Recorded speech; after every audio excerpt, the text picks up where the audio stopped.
Well, I started making a bench from the extra trees we had after I chainsaw milled stuff. I had some of the butts left over, some of the end logs of the pieces that I cut to shorten them.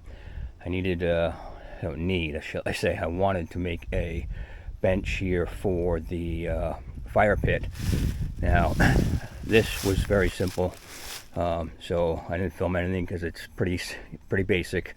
Cut the rounds. I still have to level and move this where I want to, probably in the spring, and then I'll dig it out to where it goes. But you cut the rounds, and I angled out a little bit of groove with the chainsaw on the centers, and I used one of the large butts I had from the chainsaw milling, the end pieces.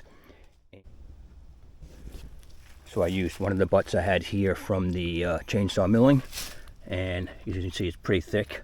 So all I had to do was rest it into that groove. I had some really long spikes, and I'm talking probably almost a foot long, and I put 2 spikes on each side, and I'm going to make a back for it as well.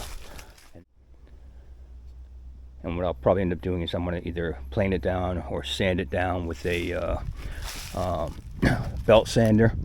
And to make the back, you can see these are all a bunch of the butts that I have left over. I have more over in the pile, and I'll have probably another 10 after I finish those last 5 logs.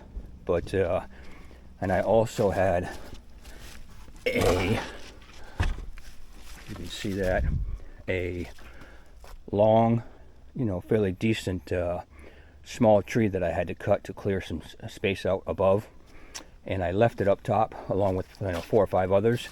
So I'm going to use these for the backs. I'm going to end up peeling this down, cutting it to whatever length I want, and then I will make, out of the centers of these, I will shave down to a 1-inch dowel in the center, and then down on the bench bottoms, I'm going to drill down at an angle with the 1-inch auger, and I'll do 3 of them. And then this is what I'm going to use for the back, and that is a thin piece of the butt, so that'll be the backrest. I'll cut it to length, and then I will just screw that onto this, the opposite side that I put the dowel on, and then I'll screw the dowels into the base down there, and we're going to see how it comes out. Like I said, next year I'll clean it up some and throw some poly on it, something to kind of preserve it a little bit, make it look a little better, and help keep the rain off of it.